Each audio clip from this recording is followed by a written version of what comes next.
I'll kind of challenge myself to go through this very rapidly. I talked about it last night in a message, but because I was trying to explain to someone, because one of the issues here is credibility campaigns or disinformation or slander, propping up, like different forces propping up certain politicized or PR campaigns to market certain likenesses and whatnot. And so the thing that I was trying to tell them is that I simply am, like, my work and what I study shows for itself. I use the scriptures, I negotiate on culture. I've said before that it was for universal human rights and all of these things, this, that, and the other. I have the notes to prove it. I have like the research and what I've been involved in with my life. But when it's come up against certain strange forces that, monitor over the direction of things, then it got caught in all of these social media campaigns and distortions and weaponization and shadow banning or what have you, and infiltrated into these dramatized industry, entertainment story, whatever. And so even for my own credibility, I was trying to explain to somebody, like, I don't really want to get involved in this publicity. I'm not trying to make a name for myself. I kind of am a quiet person. I like to spend time alone. I do enjoy going out. I'm not like antisocial or anything, but I've just been in this battle every single day for the most part for these years with this whole infiltration of things. And it's just such a massive industry. And so I've been involved in kind of pushing back while trying to preserve the work that I'm doing. And so I just have learned to live a very simple, strategic life. And so it's not like I'm trying to take, like cheap measures and like boost my like image or attention seeking or, trying to play these other games of publicity and stuff like that, or try to name drop. I try not to name drop. I've tried to keep this quiet. I've tried to talk about all of the other things. If you've noticed, then I've taken things off, like offline. I've tried to just take the route of professionalism and just stay with the content and don't bring up the other stuff that's going on. But it's just so incredibly pervasive and exploding in all different directions.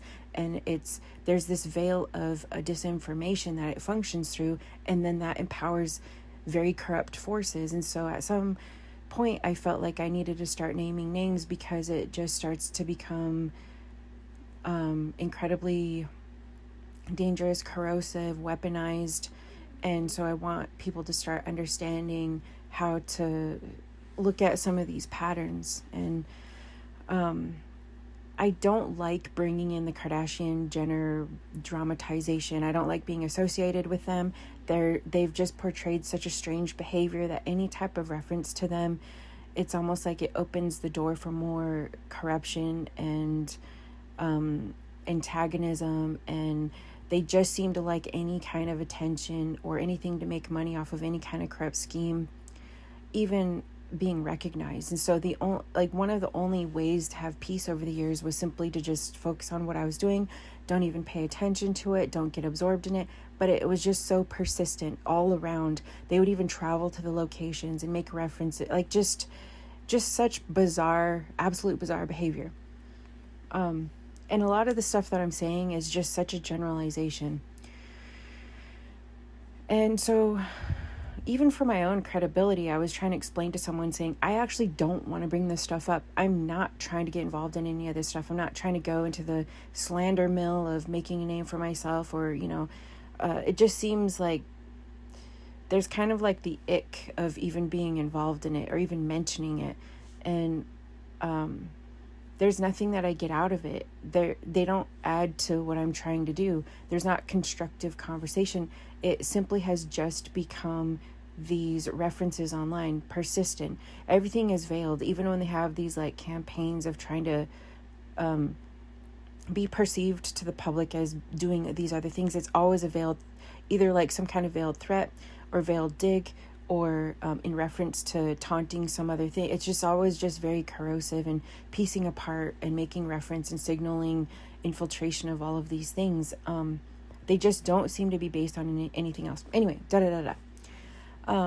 I'd kind of like to get to the point where the public just seems to recognize it, so they just don't even have to be about it, because they're fueled by the disinformation. There's this veil of certain celebrities know, certain investors know, and then there's this blockage between the public doesn't know.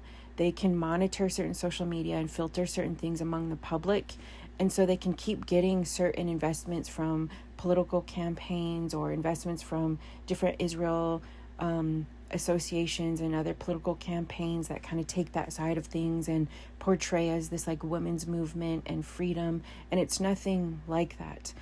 They go and cancel people. It's just all of these things, right? And like I said, like something that empowers their movement is this like veil of disinformation that the public doesn't know. A lot of this stuff happened on social media among public influencers, among the advocacy of people that were not just involved in their daily lives, like the people that were following the activism that happened online. I just so happened to get drawn into that, and so I started to see the patterns that it was taking, etc., etc., etc., blah, blah, blah. If someone were to say then, though, that, well, the public marketing is so strong, when we first log on, we don't see it. I think now people are starting to see it. You could see references and symbolism that they're making, and people in their network are making in reference to some of the topics that we're bringing up. And so you can follow it through if you're starting to pay enough attention. But if you try to pay too much attention, then you get absorbed in the strange way that they're reframing the messaging to get people involved in the way that they fight these distracting battles and these publicity campaigns and whatnot. And so people can easily start trying to follow it and then get involved in the wrong framing of it, and then it's a distraction. Anyway, though, I only see things once in a while. I try not to get distracted. But during the years when it was really kind of popping off and it kind of entered into the stage where they were more involved and it was more obvious that they were involved in these things and challenging these kind of monopoly, so some of the people that kind of came out and wanted to make a difference and use their platform to kind of shift things for systemic reform, it kind of got into the signaled battle of these monopoly games. And so they were kind of playing this like monopoly investment game on the world stage. And that's why you started to see them traveling to different places, talking about like even people sending them these like signals of the monopoly game. There was even signals where Kanye was written into this monopoly game. And so Kanye, Cube, like all these different ones had these certain investments. It seemed like Beyonce and Jay-Z kind of knew about some stuff going on. So it turned into these big millionaires making reference to stuff. And then Jenner started to connect with all these other like billionaires and stuff like that. And then they kind of started siding with Israel. Then the media started turning it into like this men versus women, which then that wasn't quite really the way that it was. And I don't know, it's just, anyway, all these confusing, I don't really feel like going into that whole thing right now. But if you do follow some of the investments that they were making, some of the various ones that were using investments to counter other groups and whatnot. But anyway, some of the like kind of quick overview, if people were to say, well, when we follow it, because their marketing campaigns work pretty good to sell this story to the young people that they're the way to go for peace and building their lives, and they're just about family, and you can invest in them, and they'll let you be a part of their family oriented modeling and investment. And then it just, they don't explain all of the other things that they're involved in and whatnot. But the marketing has really sold it to the public that it's just this wholesome family togetherness, that people should invest with them and whatnot. And they use that to counter those that are frustrated and fighting this difficult battle. And it's easy for them to villainize anybody that tries to counter it. And it is very much like whitewashed, kind of. So if someone were to say, well, give me the quick rundown, I don't really know about them, I don't really care to like invest in what's going on there, but how do you see them as corrupt? They try to paint this picture that they're the epitome of the benefit and the peace of the system, invest with them and be Christian and all of this stuff. And I guess the quick rundown is, I don't really want to like reiterate all of it. I don't even like talking about this stuff. I don't spend a lot of my time, like a lot of my stuff that I'd done is personal research that didn't always fit with the system. And so I've strategized a huge portion of my life dedicated to personal research, where I was reading and studying and looking into all of these things, and then simply just starting to try to share among those conversations online. And then it got involved into all of these things. It became sexualized and all of these other campaigns. It kind of like tripped over the line of the like different investors that seemed threatened by some of this stuff. And then they kind of sticked the, what they call the Kardashian mafia on me to like undermine some of it, absorb it, turn it into like wanting it to be invested in some of these other endeavors. And then when I didn't want to do that, it just turned into all these other morphings. But anyway, I initially didn't know too much about them. Once in a while I chime in and watch different shows, this, that, and the other, but I wasn't following all of it. I'd kind of had these hints of people kind of saying, be careful of them. They kind of know that area and they're not really what they say. And at first I honestly was like, how, they seem to be kind of helping or following my stuff and, what have you. Anyway, so let's not go into all of that. I've kind of told that story before. So I think in general, when I had to start kind of looking into it and noticing that they were kind of being infiltrated in some things, I kind of started to look into a little bit more of their story. And around this time when it was coming out and they were challenging these Monopoly type games, and there was these, among celebrities and influencers, these signals of these battles going on, other people were trying to come out. And so people that had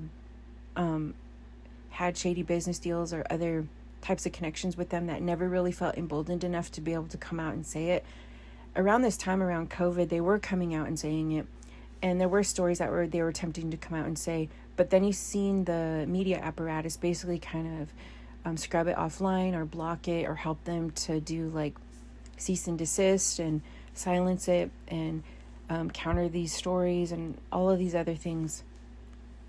But when I started seeing it happen, you kind of have to do your own investigative work to kind of get more of a picture of like, what are we dealing with here?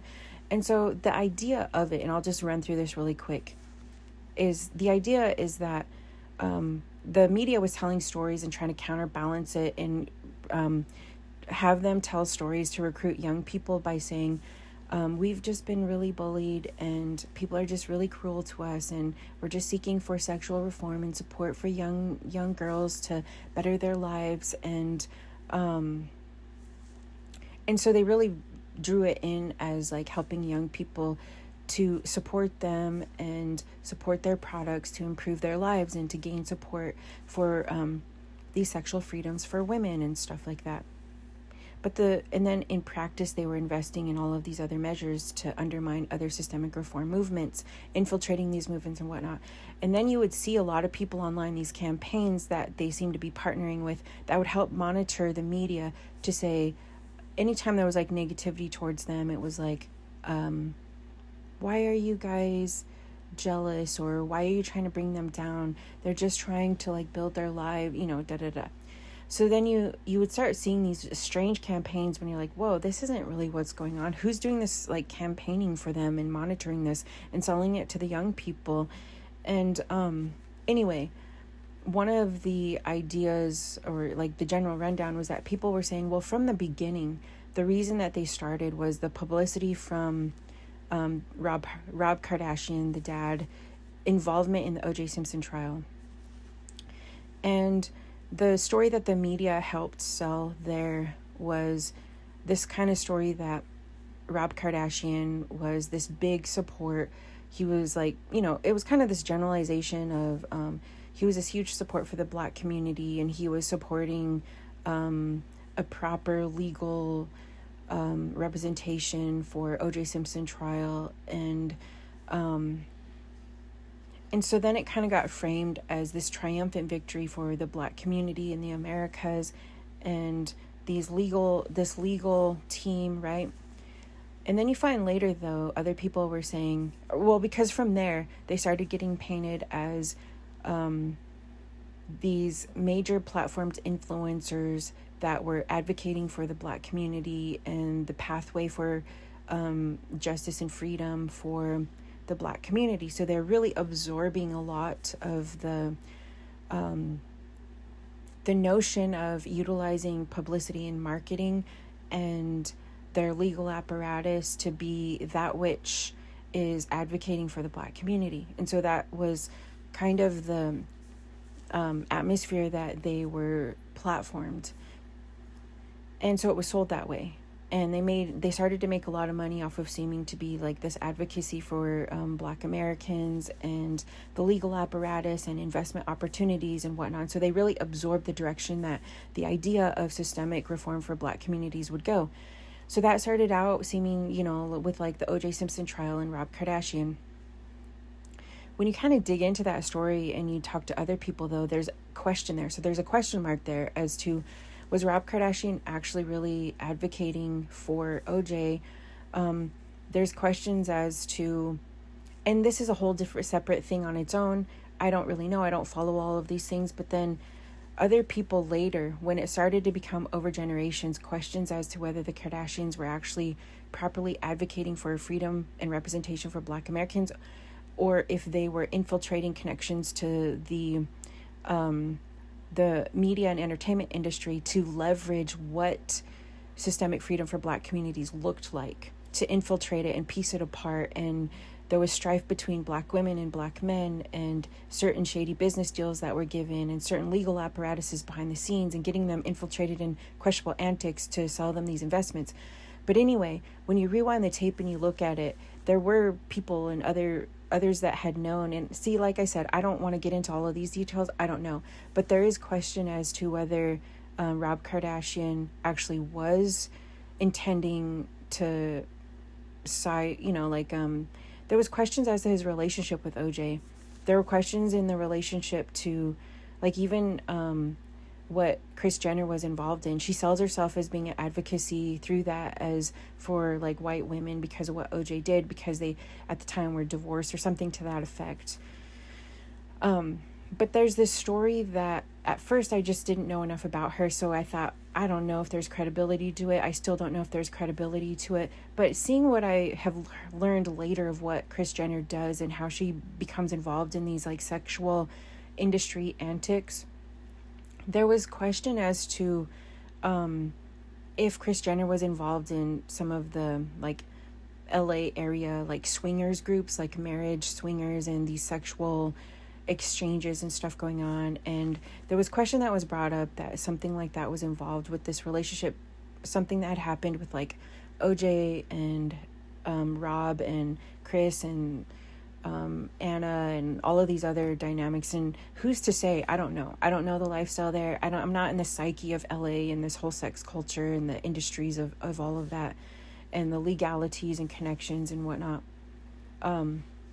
But there was question as to, people were saying Rob actually wasn't one of the leading lawyers. He kind of got into that group of lawyers in a technicality or something. And at the time he wasn't even practicing. He had some kind of, certification or something to be a lawyer, but he wasn't really practicing at the time. I don't know if this is true or not. This is just one of the notions out there when people, because there started to become a movement where Black communities were trying to resist this connection or being absorbed into this like Kardashian, investment connection with, overseeing the Black community and whatnot. And people were starting to come out. So it's hard to say. I don't know. But they were saying that there was question between Rob, their father, becoming a part of the panel of lawyers, and that it becomes strategic because there were questions as to their connections to their family and investments in the Black community or something that was going on there. And so to prevent himself from being implicated in anything, he had to become a lawyer. He had friends that were on the panel of lawyers. And so if he brought himself on to being a panel of lawyers, then he would get out of being on the stand or being questioned. And so then people had questions as to why was that? What was going on behind the scenes with like them and their interactions? What was, and then there was the question too, whatever that hidden briefcase was, why did he go and retrieve it? Why was he taking things from the scene or this, that, and the other, whatever. And so they had certain ones covering their bases, this panel of lawyers and whatnot. And so there is question as to, was this really a type of advocacy for the Black community, or were people monitoring it, or did they have other ties to certain types of investments and whatnot and could monitor and oversee it? It's a wonder, and I don't know. I don't really know, but they became amplified in telling the story that they were monitoring, like advocacy for the Black community. But there was a lack of transparency there. So then you get this other legacy that's built from there of the Kardashians and different ones. And they say that they're still in that, like that dynamic of, well, I guess anyway, there's more to say there. Questions like with Kris Jenner and what her involvement in it was. And some people say that he had gotten into the representation because there was some level of animosity there, so it was actually functioning as animosity, and there was something internally being waged against OJ. I'm not trying to say anyone on any sides are innocent. There just seems to be something strange, even deeper, going on behind the scenes there, which later you then see Kris Jenner does have this tendency to get behind the scenes and kind of pull strings and seems to know the legal approaches to undermining certain investments or tying people to investments. And that's what they start to do. It seems like a function of what they become involved in. And so even from then, it seems like a false notion of systemic reform and advocacy and whatnot. And there's a lot of these legal loopholes and a lot of the industry and a lot of this leverage going on. So even from then, I'm suspicious, right? I'm thinking this, to me, as someone that's trying to work on systemic reform and work with other people with transparency, it just raises alarm where I'm just thinking, this doesn't seem like actual reform to me. This seems like something that monitors over what reform should look like, has questionable partnerships.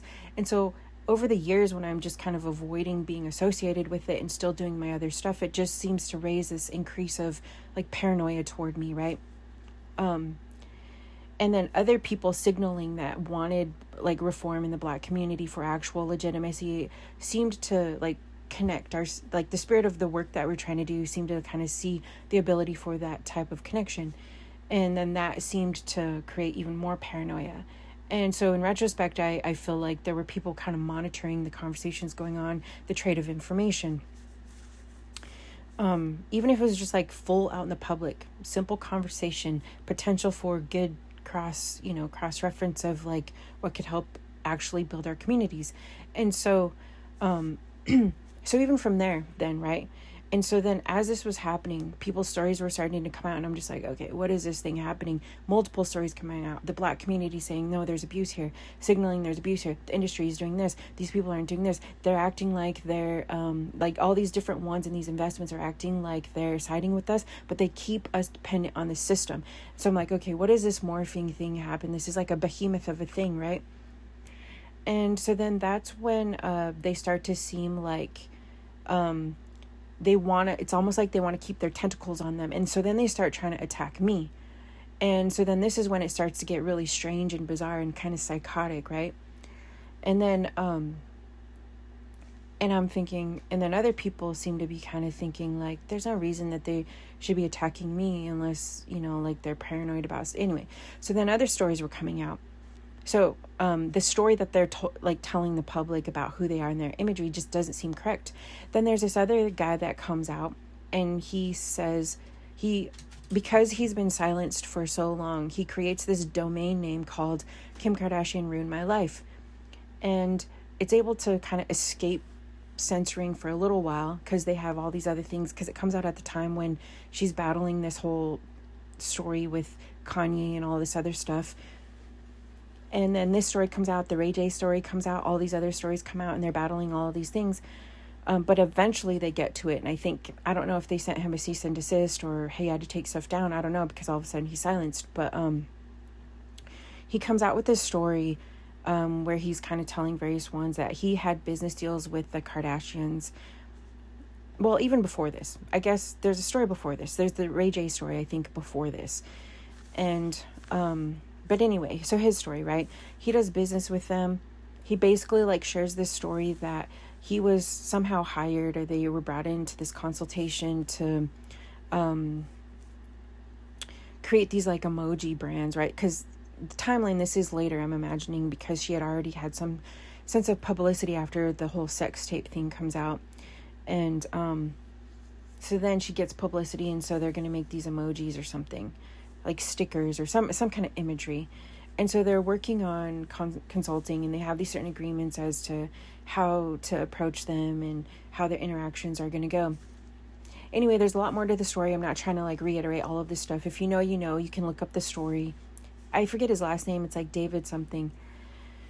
And he tells the story basically about how through some technicalities, and this seems to be a pattern of what they do. They know behind the scenes how to use legalities to like undermine, or whether it uses copyrights or other technicalities to seem to gain rights to certain creative work and then sell it and package it, right?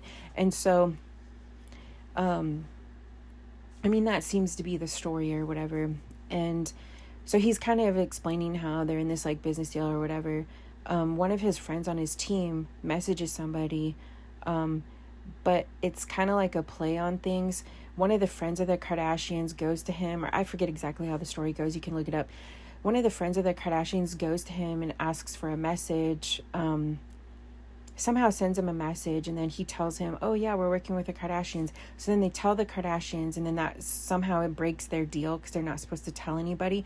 But it sounds like the friend set them up, like her friend set them up after they signed that deal.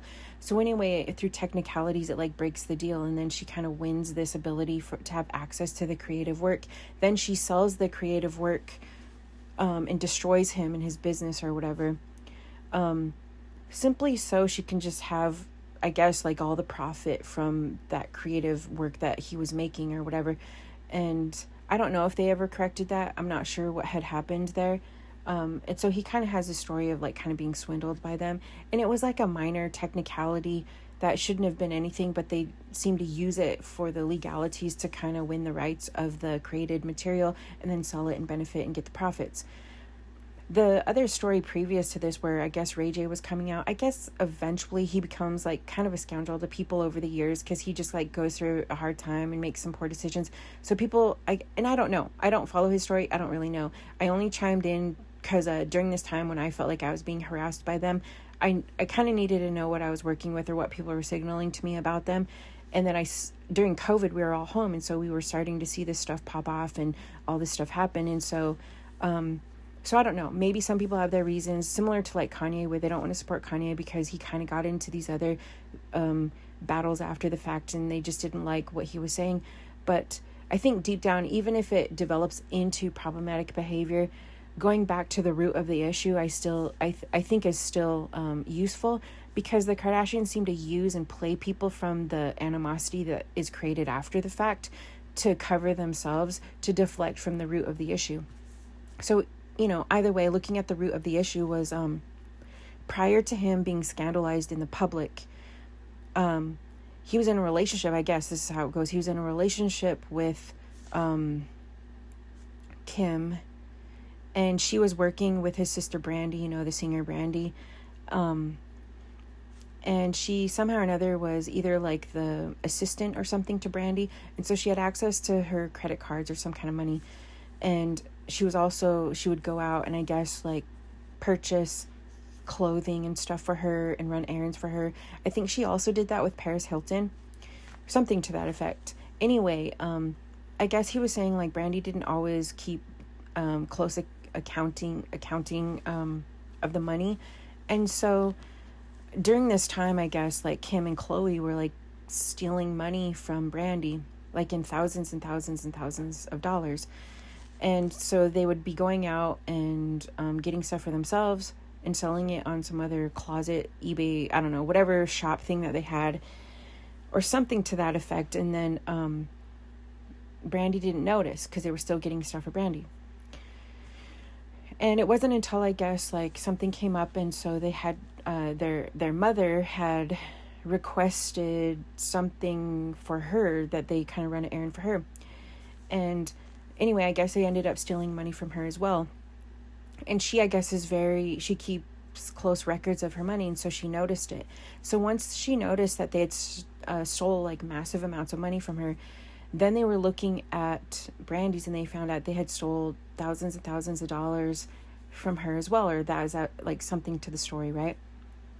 And so then they confront them, and I think they're upset about being confronted or something to that effect. And somehow or another, there becomes this story about doing this sex tape with Ray J. And so, you know, I don't know the reasoning there, if it was like a revenge thing of like, don't call us out, or we're gonna like run your son through the, you know, the media or whatever, or if it was like, oh, this is a quick way to make money so we could pay them back, you know, or for whatever reason. It still seemed to be some questionable strategy. And so it's the whole sex tape scandal, right? So then after that is like this whole sex tape scandal of you know, like let's do the sex tape, let's release it, and make all this money. And so I guess like Ray J becomes a part of the negotiations, like, let's make a bunch of money off of this. Paris Hilton, I guess, it raised her publicity when the sex tape came out, even though her story and her version was different. It was an actual scandal, I guess. I don't know, I haven't followed that whole story, but this one was sounds like Ray J saying it was planned for publicity to make money. And so then I guess like Kim goes and negotiates with Chris and says, let me talk to my mom about this, because she's the one that kind of handles that kind of stuff. And so they negotiate, and they try to come up with a plan for releasing a sex tape. And so they come up with this plan, I guess, and they have this initial video that they did, and then Kris Jenner reviews it, and I guess she says like it's not raunchy enough. It's not like, you know, we could do better. So she has them do a different one and make it even more raunchy. And then I guess Ray J starts feeling a little alarmed, like that's kind of weird. This is kind of getting a little weird. I mean, even so, like the whole thing. Anyway, but so then I guess they negotiate with this place that's going to release this video. And there's even these contracts and whatnot. And so basically that's how it goes. But then I guess the story is once they have this like release of this sex tape, they start making massive amounts of publicity. So then Kris Jenner gets really excited, because then Chris and some of them, like, they start getting these opportunities for Playboy and I don't know, like Hustler, whatever that is, you know, some of these industries. And then eventually they get this request to start a reality show. So this is why people say their reality show is built from the sex tape.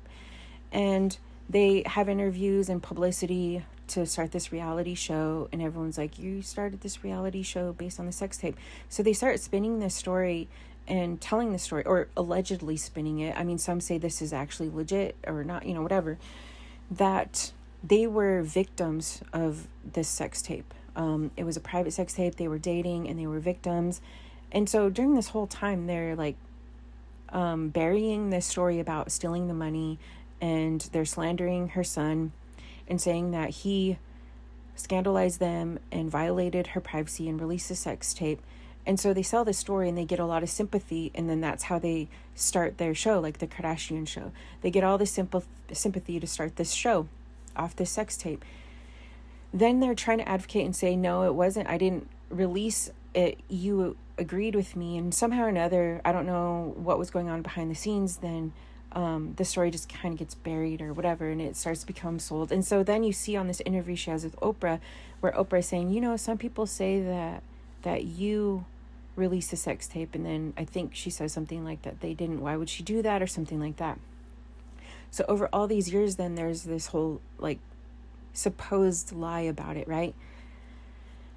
And these silencing mechanisms, they have connections to lawyers, they have connections to like PR, marketing, you know, whatever. And so there's this whole growing industry where they're supposed to be like advocating and sold in the public media as advocating for the Black community, giving them opportunities, but they're guarding it, or they seem to be guarding it. And they have apparatuses to channel how it seems perceived, who has access, who can say stuff and whatnot.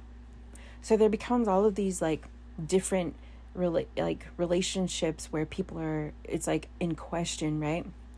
Anyway, there's some other questionable things going on, different investments that they had, different relationships that they had gotten into, et cetera, et cetera, et cetera. And then comes the time eventually when getting involved with Kanye. And then at that time, prior to that, there had been this tension that Kanye had with Taylor Swift, right? The whole Taylor Swift thing, where he even had tried to correct for himself. Here's the thing, like, he is a peculiar character, I admit that. But it seems like he was trying to correct for himself and say, like, I'm sorry, Taylor, this isn't about you, but the industry, he was trying to use his platform to speak out against issues in the industry. And he was saying, like, the industry was doing some questionable things, da da da da. In retrospect, there was probably some truth to that, but the public just didn't really know what he knew, the stories that people were trying to say that were going behind the scenes.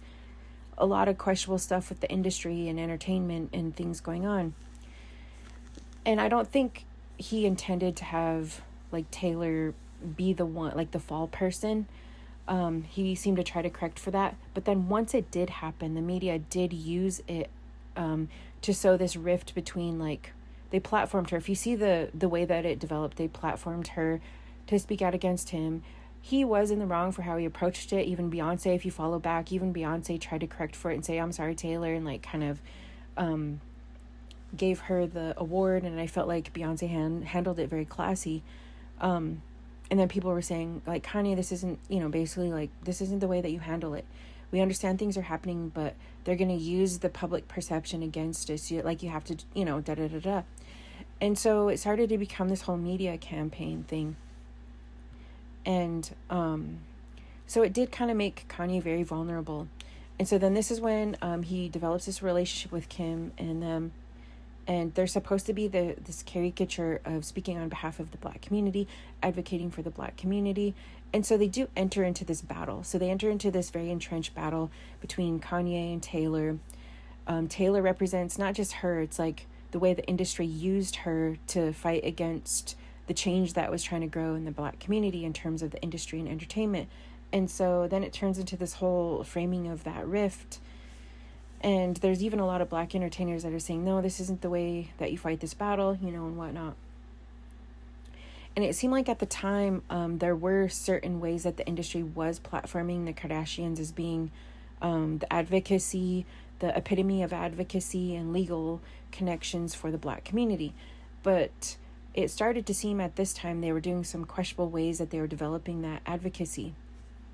And Kim was starting to create these, like, sexual competition type battles.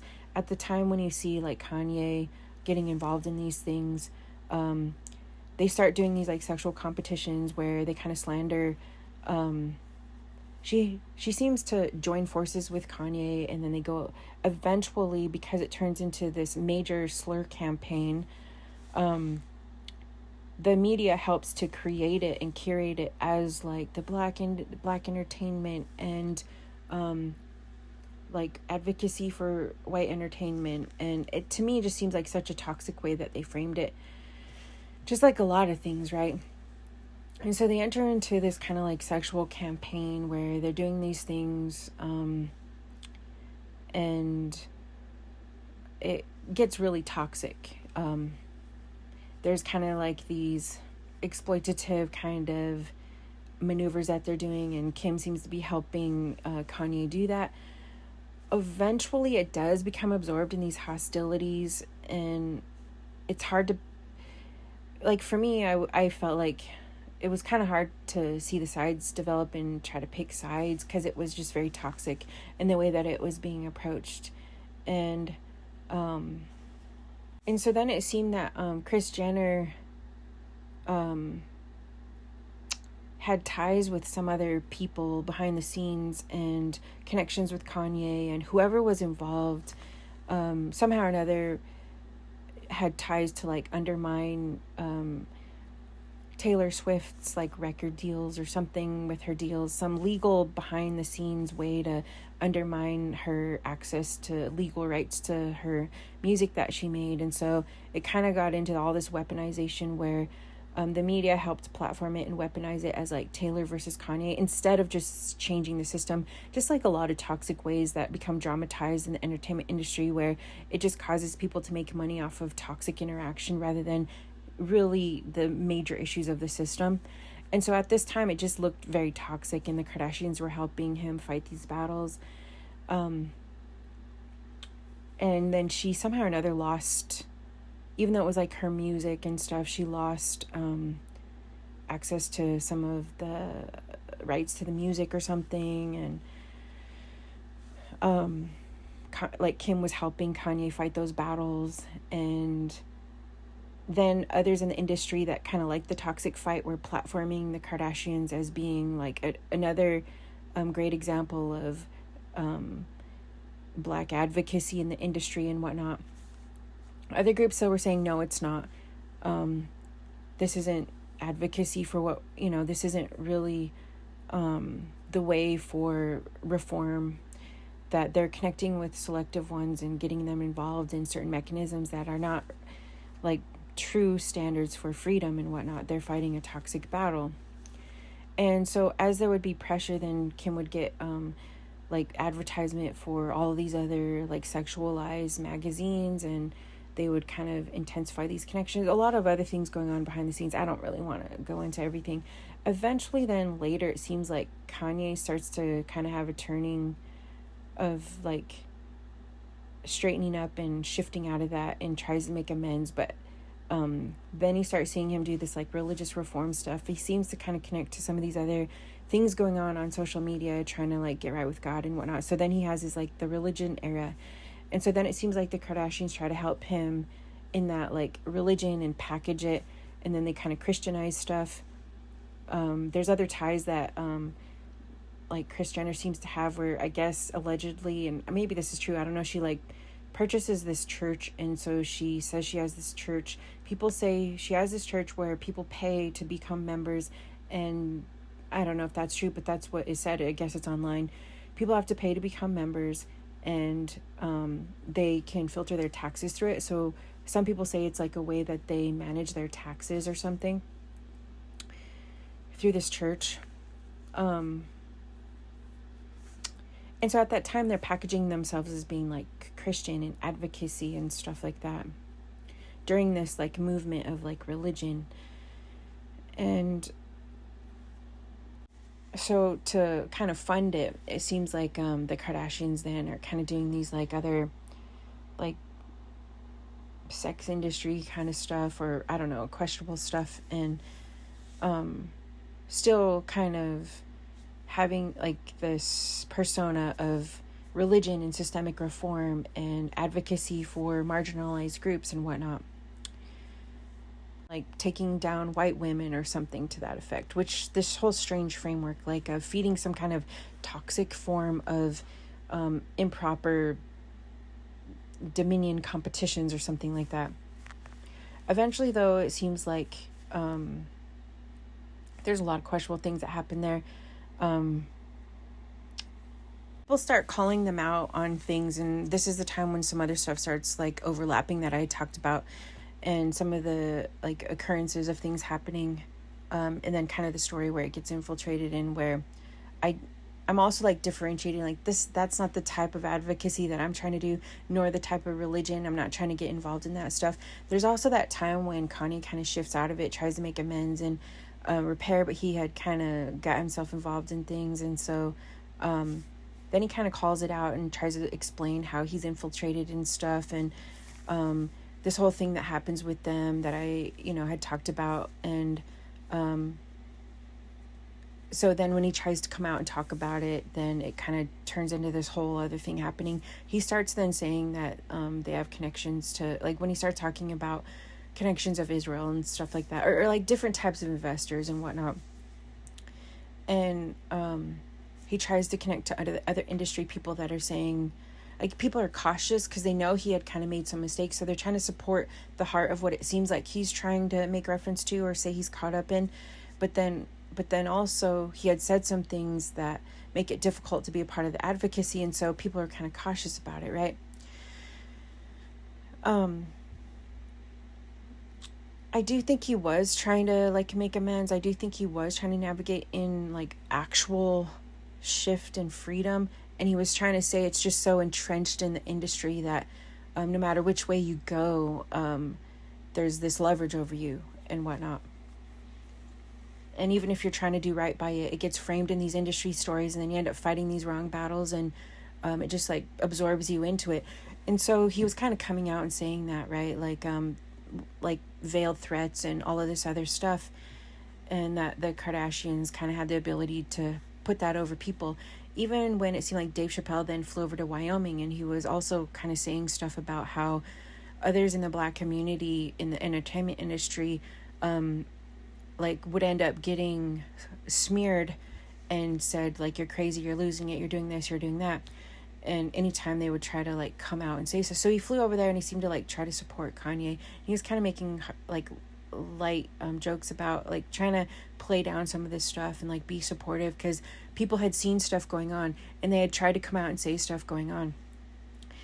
And even now, to where the story of what really happened with them and what she was involved in during the breakup, it seemed like the whether it be like Saturday Night Live seemed to help with Amy Schumer and different ones, helped cover this like perception of this story going on and turning it into advocacy for women and being against these men that were coming after them, these predatory men, and like eventually sided with like Hillary Clinton, all these people like creating this story and this persona, right?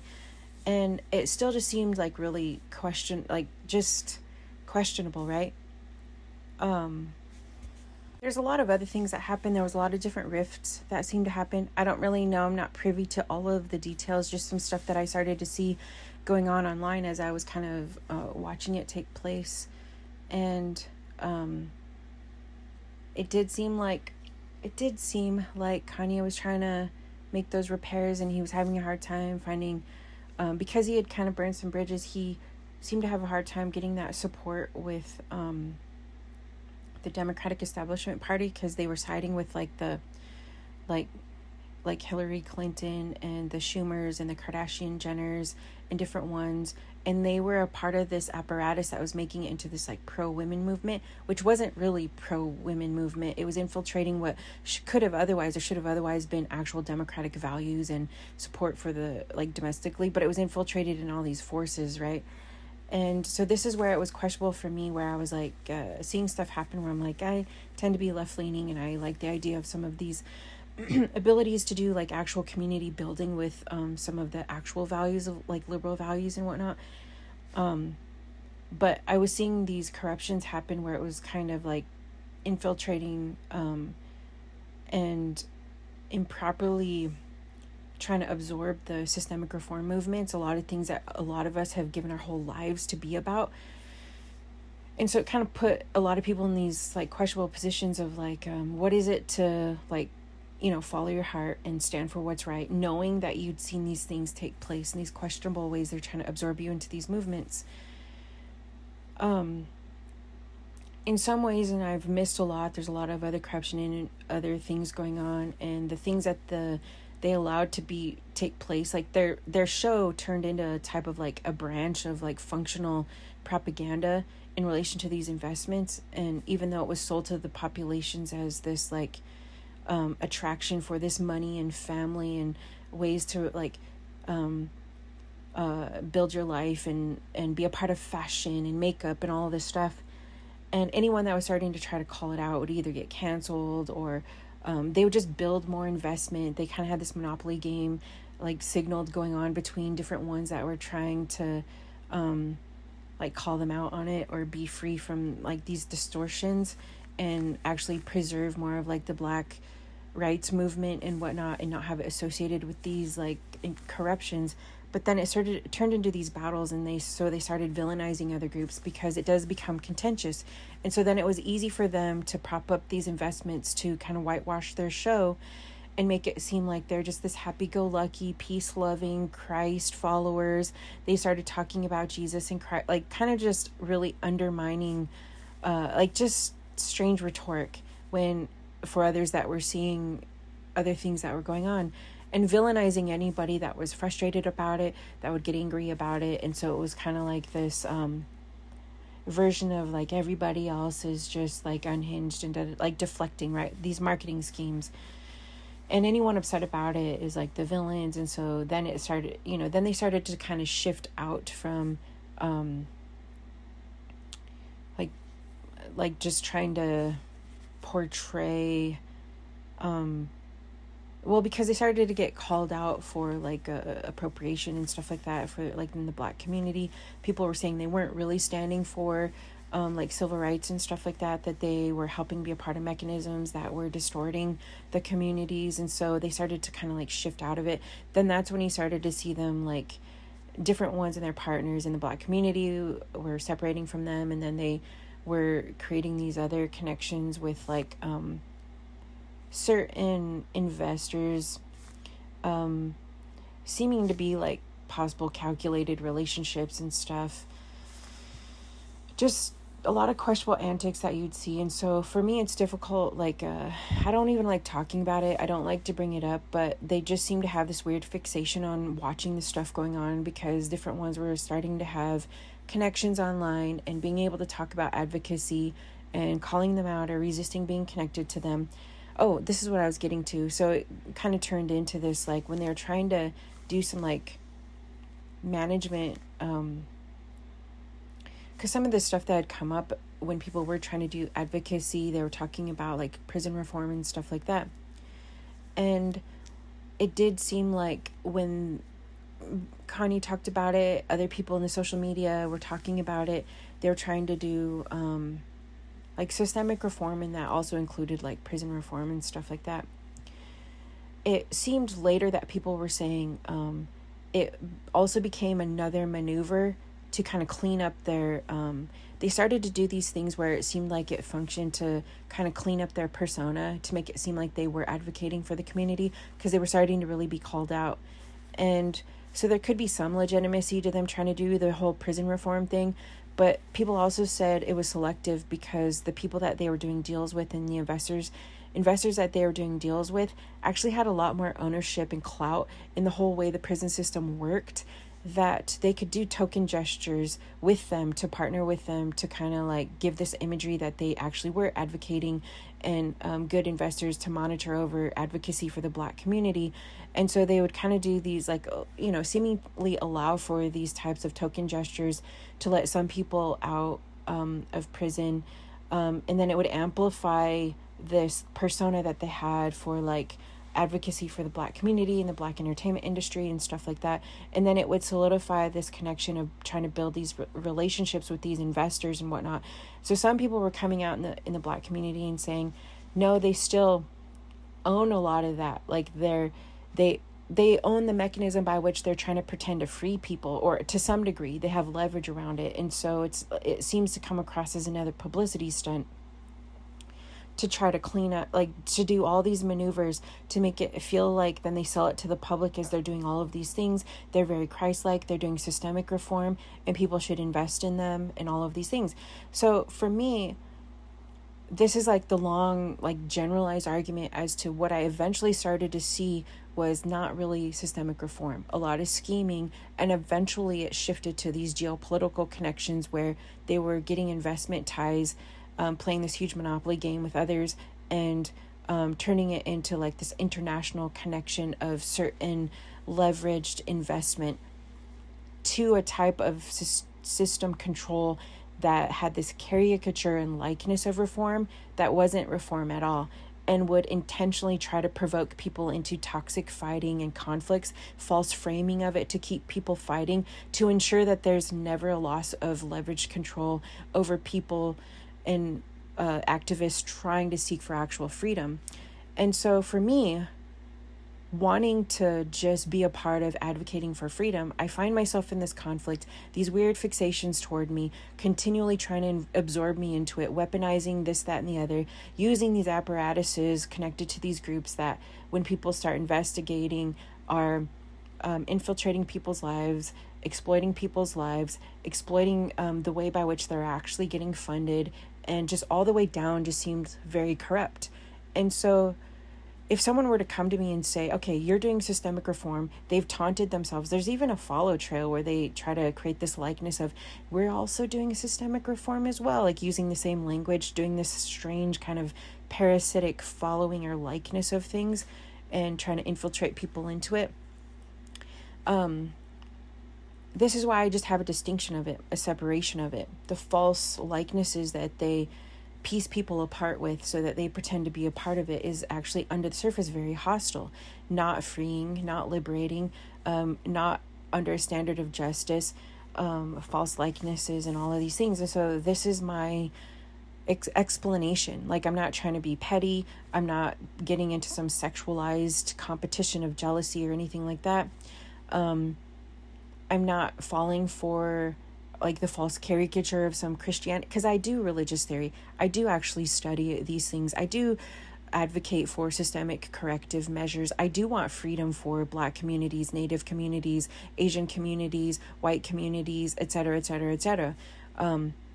I do look for universal human values, transparency, justice, all of these other, factors. And so it really does come to a head when I have to then defend and say, no, I am not involved in these things. And this is why.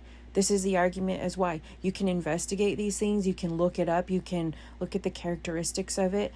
And so that's my explanation. I don't want to keep talking about this stuff. There has been abusive mechanisms. You could see how toxic it gets in the industry where they try to sow strife and all of this stuff. They try to get you into these sexual battles. They try to pretend like they're innocent and they're trying to do this sexual reform for women, but they're not. They act like female pimps. They're hostile to women. They piece people apart. Everything is sexually exploitative.